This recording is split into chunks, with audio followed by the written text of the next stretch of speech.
오직 하나님의 말씀만이 영적인 지도요, 우리의 삶의 모든 것이 되는 주님의 축복의 말씀인 것입니다.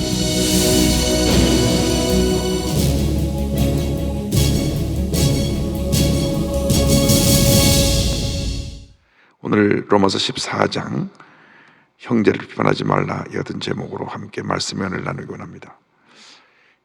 1장부터 11장까지는 교리적인 면을 다뤘다고 하면 12장 이후로는 실천적인 면, 현실적인 여러 가지 주제들을 다루었는데, 전반부에서 강조한 내용은 오직 의인은 믿음으로 말미암아 살게 된다는 것이고, 이제 후반부에 다루는 것은 하나님의 자녀들이 어떻게 살아야 될 것이냐. 12장에는 하나님 앞에서 우리의 삶이 어떻게 드려져야 되는가, 거룩한 산제사가 되라. 13장에는 이 나라의 권세와 우리가 어떻게 조화를 이루어야 되느냐. 하나님이 세우신 권세에는 우리가 따라야 된다. 하나님이 세우신 권세라고 하는 것은 독재하지 아니하고 국민을 섬기고 법에 따라서 잘 나라가 운영되는 그런 나라를 말합니다. 이것이 잘못되면 나라에 큰 재앙이 다가오게 됩니다. 독일의 교회들이 나치 정권이 들어와 가지고 잘 우리에게 협력을 해라. 그럼 우리가 너를 보호해 주겠다. 그들이 그래서 로마서 13장을 잘못 해석했어요. 위에 있는 권세에 복종하라고 해서 따라갔다가 그만 잘못된 지도자에 의해서 유태인 600만 명을 학살하는데 그들이 묵시적인 동의를 하게 된 것입니다. 독일이 기독교 국가입니다.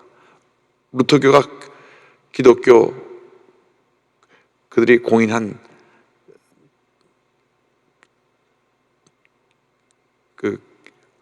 한 교단인데, 지금도 루터교에 가입을 하면 나라에서 공무원과 동일한 대우를 해줍니다. 그래서 나라에서 매달 월급을 주고 정리돼서 마치면 연금이 나옵니다. 루터교 교단에만 들어가면 그렇습니다. 그러다 보니까 나라의 말을 듣게 돼 있어요. 나라에서 월급을 다 주니까. 그래서 우리는 나라가 잘못될 때 바로 나라에 대해서 우리가 할 말을 해야 되겠다. 나라에서 월급 받는 공무원에 대해서는 안 되겠다. 그래서 루터교에 가입되지 않은 교단들이 생겨났습니다. 거기 우리 오순절 교단도 있고 뭐 장로 교단도 있고 다 있어요. 그들은 나라 보조를 받지 않아요. 우리 신앙의 자유를 가지고 교회를 지키겠다. 그래서 거기 맞선 사람들은 감옥에 가고 보네포 목사 같은 분은 순교하고 그랬습니다. 그래서 이 국가에 의해서 종교단체가 잘못 길들여지면 이런 재앙이라고 봅니다. 지금까지 독일은 그걸 모든 세계 민족 앞에서 사과합니다. 빌브란트 수상이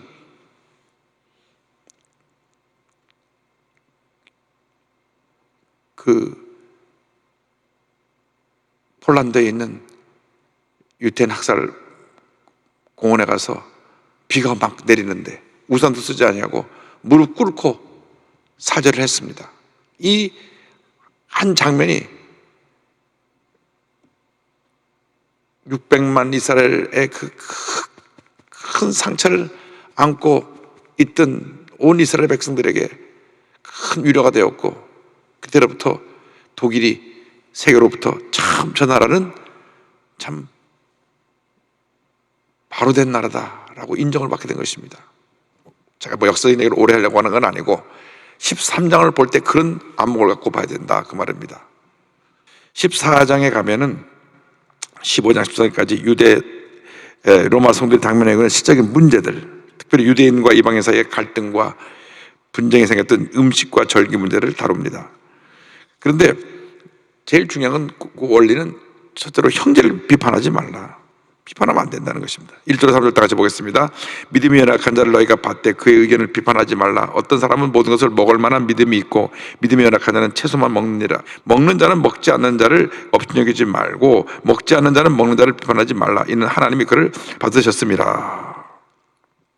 당시 시장에서 유통되고 있는 모든 고기는 신전에 가서 먼저 우상에게 바쳐지고 난 다음 나와서 판매하는 것입니다. 모든 장사하는 사람들이 오늘 신이여 복을 내려줘서 이 고기가 많은 사람들에게 잘 팔리게 하여 주옵소서 먼저 갖다 제단에 놓고 제사를 드리고 난 다음 갖다 팔았는데 시장에는 모두 고기가 예외가 없어요.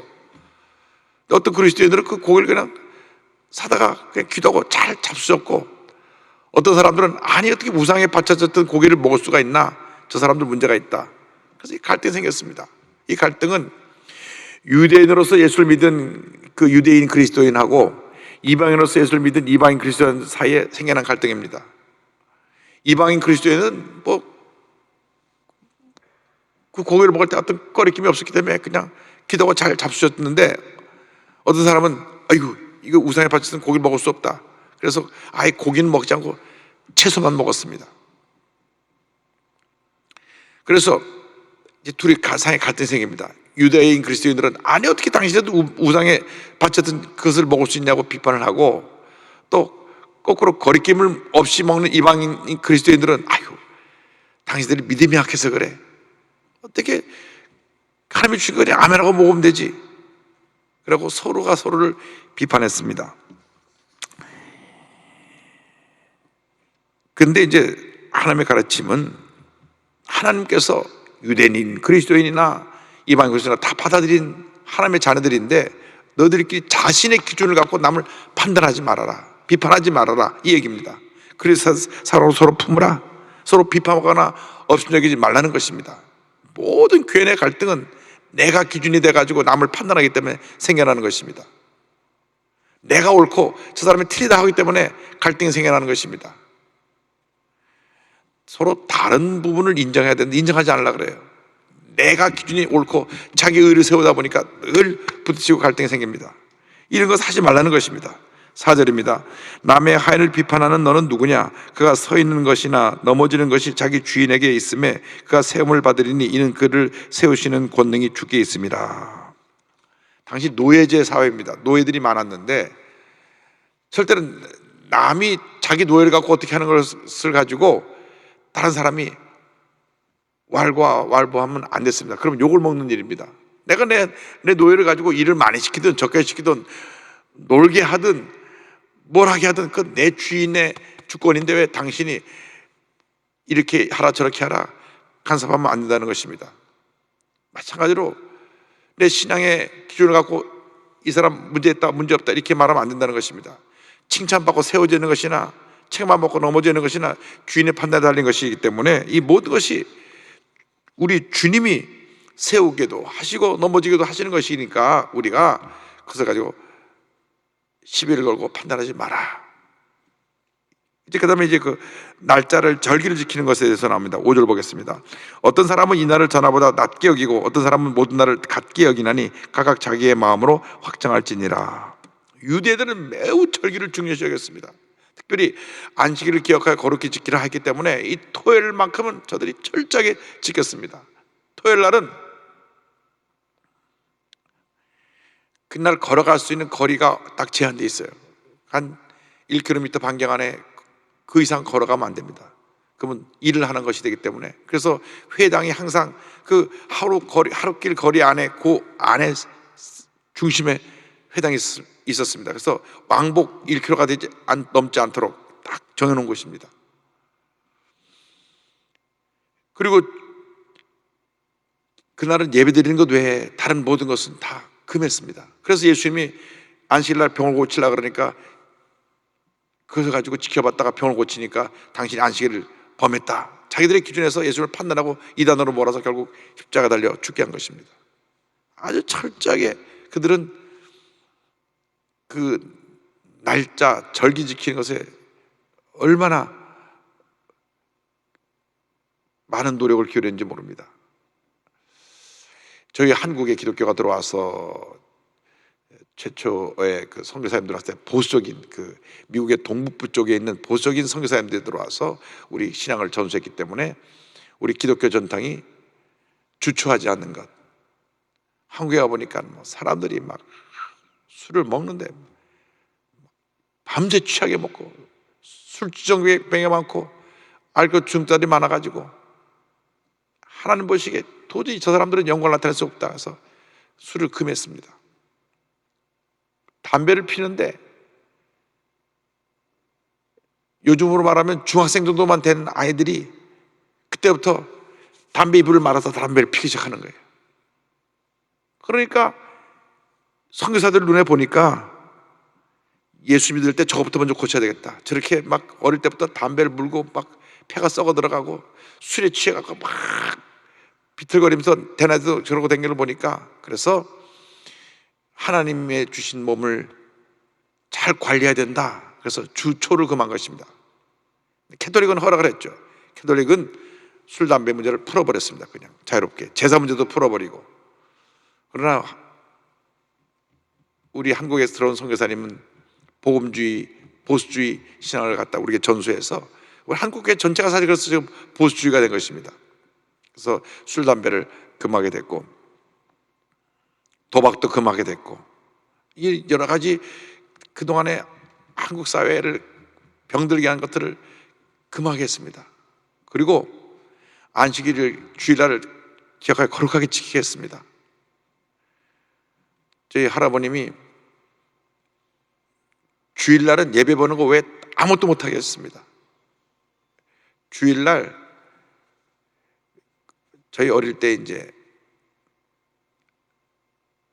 만화를 많이 봤지 않습니까? 만화. 근데 이제 일본어로 망가라는데 주일날은 망가도 보지 마라. 만화책도 펼치면 안 된다. 주일날은 TV 틀어서 오락 프로그램 보면 안 된다. 그래서 오락 프로그램 보는 게 죄인 줄 알았습니다. 제가 초등학교 4학년 때 처음 친구네 집에 가서 유행가 가사를 처음 들어봤어요. 처음. 그전까지는 유행가를 들어보지 못했어요. 어떻게 크리스찬이 유행가를 들을 수 있느냐. 그 제가 친구네 집에 가서 충격을 받았어요. 그 유행가를 넋을 빼놓고 보고 있는 걸 보고 충격을 받았는데, 그때 들었던 노래가 박자란 씨의 산 너머 남촌에는 누가 살게, 그 노래입니다. 그걸 안 잃어버려요. 충격을 받아가지고. 나중에 그분이 크리스찬이 됐지만은 어쨌건요, 철저하게 보수적이었습니다. 그래서 제 사돈의 8전까지 우리 가족 그 누구도 술, 담배 하는 사람이 없었어요. 하는 사람이 없어요. 구경도 못하죠. 뭐 그렇게 막 보수적이고, 주일날은 어디 가서 뭐 사먹지도 못합니다. 주일날은 뭐 사먹지 마라. 필요한 것은 토요일날 사다 놓고 주일날은 뭐 사러 나가지 마라.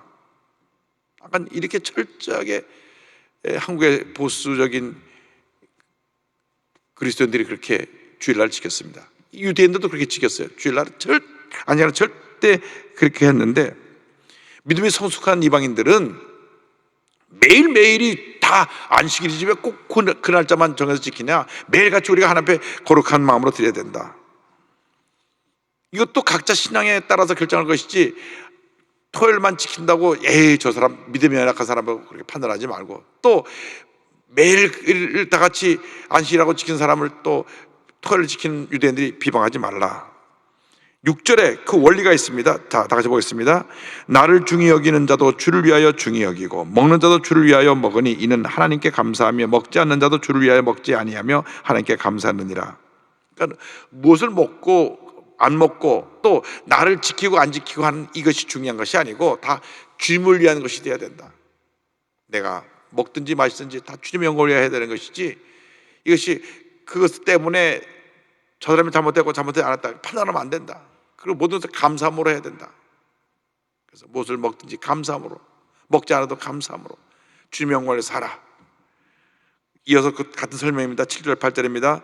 우리 중에 누구든지 자기를 위하여 사는 자가 없고 자기를 위하여 죽는 자도 없도다. 우리가 살아도 주를 위하여 살고 죽어도 주를 위하여 죽나니 그러므로 사나 죽으나 우리가 주의 것이로다. 여기에 삶의 근본적인 자세를 설명합니다. 사나 죽으나 주의 것이로다. 살든지 죽든지 주님의 영광을 위해 살기 원합니다. 그래서 우리의 삶의 모든 부분이 무엇을 먹든지 마시든지 살든지 죽든지 나를 통해서 주님만이 영광을 받기를 원합니다. 9절입니다. 이를 위하여 그리스도께서 죽었다가 다시 살아나셨으니 곧 죽은 자와 산 자의 주가 되려 하십니다. 예수님의 죽으심과 부활은 산 자와 죽은 자 모두의 주님이 되신 것을 확증하고, 여기서 죽음을 이야기한 이유는 장차 우리가 죽음이라는 그 인생의 마지막을 맞아서 하나님의 심판대에 뺏을 것을 이야기하고 있는 것입니다. 10절입니다. 내가 어찌하여 내 형제를 비판하느냐, 어찌하여 내 형제를 업신 여기느냐, 우리가 다 하나님의 심판대 앞에 서리라. 우리가 예외 없이 하나님의 심판대 앞에 설 터인데 내가 잘났다 내가 잘났다 이렇게 업신에서 싸우면 안 된다는 것입니다. 우리가 하나님 앞에 서서 우리의 모든 한 일을 다 고백하게 될 텐데 넌 이것이 잘못됐어, 넌 이것이 잘못됐어 이렇게 비판하지 말라. 11절 12절입니다. 기록되었을 때 주께서 이르시되 내가 살았노니 모든 무릎이 내게 꿇을 것이요 모든 혀가 하나님께 자백하리라 하였느니라. 이러므로 우리가 각 사람이 자기 일을 하나님께 직구하리라. 예외 없이 하나님 앞에서 무릎을 꿇고 일생 동안 자기 한 모든 죄를 다 한 일을 고백할 것입니다. 그래서 하나님 앞에 우리가 늘 바로 서 있어야 됩니다. 철저히 우리가 잘못한 것을 회개해서 바로 서 있어야 하나님의 심판대 앞에 설 때에 우리 한 모든 일에서 상급을 받게 되는 것이지, 회개하지 않은 죄에 대해서 하나님의 심판을 받는 사람이 없어야 될 것입니다. 그래서 우리 늘 하나님 앞에서 의식을 가지고 지금 내가 나의 삶의 마지막 날인 것 같은 그런 의식으로 주님 영광을 살아가게 될 때 하나님께서 우리를 통해서 영광을 받으시고 복을 내려줄 것입니다. 사도 바울이 이사야서 45장 23절을 인용한 것입니다. 내가 나를 두고 맹세하기를 내 입에서 공의로운 말이 나갔은즉 돌아오지 아니하나니 내게 모든 무릎이 꿇겠고 모든 혀가 맹세하리라 하였노라. 모든 무릎을 꿇고 주 앞에 이실 직구하게 된다는 것입니다. 그러므로 하나님이 인정하시는 삶을 살아가는 모두가 되기를 바랍니다. 그래서 비판하지 않을 뿐 아니라 두 번째로 형제로 꺼리끼게 하지 마라. 형제를 식족하게 하지 말라는 것입니다. 13절 보겠습니다. 그런즉 우리가 다시는 서로 비판하지 말고 도리어 부딪힐 것이나 거칠 것을 형제 앞에 두지 아니하도록 주의하라. 서로 비판해갖고 믿음 약한 사람 상처를 주고 실족하지 않게 하라. 자꾸 교회 와서 누가 나한테 뭐라고 얘기하고 힘들게 하면 믿음이 뿌리내기 전에 시험에 들어 실족하게 되니까 그렇게 하지 마라. 너의 기준에서 자꾸 남을 판단하지 말라는 것입니다. 자, 먹는 것에 대한 다시 얘기합니다. 14절입니다. 내가 주 예수 안에서 알고 확신하노니 무엇인지 스스로 속된 것이 없을 때 다만 속되게 여기는 그 사람에게는 속되니라. 이게 어떤 음식을 먹는데 이 음식이 문제가 있다고 여기는 사람에게는 문제가 있는 겁니다. 아예 먹질 말아야 되는데 문제가 있다고 생각하면 문제가 있는 거예요. 그래서 이런 먹는 것 문제를 인해서 형제를 판단하고 믿는 사람들끼리 판단하고 시험 주지 마라. 15절입니다. 만일 음식으로 말미암아 내 형제가 근심하게 되면 이는 내가 사랑으로 행하지 아니함이라. 그리스도께서 대신하여 죽으신 형제를 내 음식으로 망하게 하지 말라. 다시 말하면 유대인 이방인들이 그리스도인들이 이방인 그리스도인을 보고 그 우상에 바치는 음식을 그냥 꺼리게 못이 먹으니까 아이고 저 사람 저렇게 우상에 바치는 음식을 먹어내 하면서 근심하게 되고 난 저 사람하고 같이 있을 수 없어 하고 교회를 떠나게 된다면 그 형제를 사랑하는 모습이 아니다. 예수님께서 그를 위해서도 죽으셨기 때문에 음식 때문에 교회 내에서 갈라지고 교회를 떠나게 하지 말라 그 말입니다. 14장 16절입니다. 그러므로 너희의 사는 것이 비방을 받지 않게 하라. 음식을 먹을 수 있는 그 믿음의 자유는 선한 것이지만 내가 뭐든지 먹을 수 있다 그래서 나 때문에 시험 드는 사람들 비방거리가 되지 않게 하라는 것입니다. 이제 하나님이 원하시는 건 뭡니까? 17절을 다 같이 보겠습니다. 하나님의 나라는 먹는 것과 마시는 것이 아니요 오직 성령 안에 있는 의와 평강과 희락이라.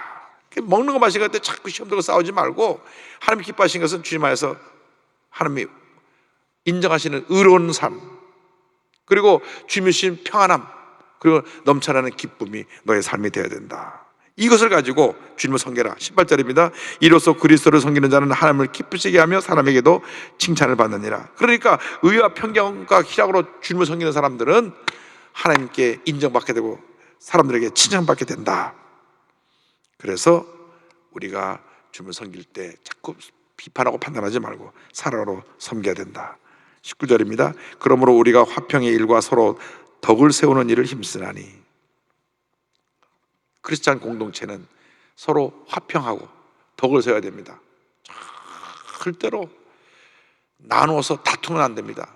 내가 옳고 내가 옳고가 아닙니다. 하나님만이 옳으신 분이니까 하나님의 의, 하나님의 주신 평안함, 희락이 넘쳐나야 되는 것입니다. 다시 한번 또 말합니다. 20절입니다. 음식으로 말미암아 하나님의 사업을 무너지게 하지 말라. 만물이 다 깨끗하되 거리낌으로 먹는 사람에게는 악한 것이라. 주님이 사는데 이 음식 먹는 거 갖고 밤낮 싸우고 있으면 안 된다는 것입니다. 그럼 하나님의 나라가, 하나님의 사업이, 교회 일에 지장을 받게 됩니다. 우리가 교회 직분을 맡아 섬기는데 저 사람이 나하고 뜻이 안 맞는다고 다투면, 더군다나 이 음식 먹고 이러는 거 가지고 다투면 하나님의 사업을 망하게 한다.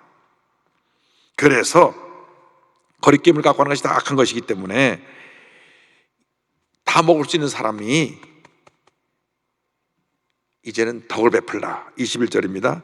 고기도 먹지 아니하고 포도도 마시지 아니하고 무엇이든지 내 형제로 거리끼게 하는 일을 아니함이 아름다우니라. 다 할 수 있지만 이 고기 못 먹는 사람을 위해서는 같이 보조를 맞춰주는 거죠. 코셔라 그래서 유태인 음식은 피를 빼는 음식입니다. 유태인은 그 음식밖에 안 먹어요. 그러면 같이 거기에 맞춰주는 거지. 아, 나 이거 뻑뻑해서 못 먹겠어 하고 안 먹고 그 음식 때문에 틀어지고 그럴 이유가 없는 것입니다. 형제를 거리끼지 않게 해서 내가 먹을 수 있는 것도 안 먹고 또 같이 음식을 거기에 맞춰서 먹을 수 있게 되고, 유대인 그리스도인들이 고기를 먹는 걸 꺼리면 같이 야채만 먹어도 돼. 야채만 같이 야채 먹고, 저 고기 먹고 싶으면 집에 와서 혼자 먹으면 되지. 그걸 왜 그 보는 앞에서 시험 들게 먹어갖고 갈등이 생기냐? 그럴 필요가 없습니다. 그래서 형제로 거리끼게 하는 일 아니함이 아름답다. 뭐 그래서 오늘부터 다 집에서 채식하라는 건 아닙니다. 그랬다 하는 거예요. 이 당시에. 22절입니다. 내게 있는 믿음을 하나님 앞에서 스스로 가지고 있으라. 자기가 옳다는 바로 자기를 정죄하지 아니하는 자는 복이 있도다. 그러니까 하나님 앞에서 너의 믿음을 잘 가지고 지키면 되는데, 그러나 이것이 옳다고 판단하는 것이 양심에 거리낌이 없는 사람은 복이 있다. 하나님 앞에서 나의 양심에 바르게 따라 행하라. 그러나 의심하고 이걸 가지고 하는 일은 다 문제가 된다는 것입니다. 23절입니다. 의심하고 먹는 자는 정죄되었나니 이는 믿음을 따라 하지 아니하였기 때문이라. 믿음을 따라 하지 아니하는 것은 다 죄니라. 내가 이거 먹으면 이거 먹으면 이게 우상 바친 건데 이거 먹으면 문제가 될 텐데 하면서 꺼리낌이 있으면서 먹으면 안 된다는 것입니다. 아예 꺼리낌이 있는 것은 먹지 않는 것이 내가 죄를 짓지 않는 것인데, 이거 먹으면 안 되는데 하고 먹으면 그것이 하나님 앞에서 잘못된 것이라는 것을 지적합니다. 그래서 우리가 하나님의 선한 양심을 따라서 판단하고 결정하는 것이고, 그리고 내가 판단하고 결정하는 것을 누가 옆에서 옳다 그러다 판단하면 안 됩니다. 특별히 먹는 거, 날짜 지키는 거, 이런 거 가지고 신앙이 서로가 나의 기준에 맞지 않다 그래서 판단하고 정죄하는 것은 옳지 않다. 그래서 14장에서 우리에게 주신 말씀은 예수 믿는 크리스찬 공동체에서 사랑 안에서 화목하고 하나 되고 모든 일을 주님의 영광을 위해 할 일이지, 나의 기준을 따라서 나와 뜻이 다른 사람들을 정죄하고 비판해서 교회 내 갈등과 다툼이 일어나고 또 교회 내 믿음 약한 사람이 교회를 떠나고 하는 이런 일이 없도록 하라.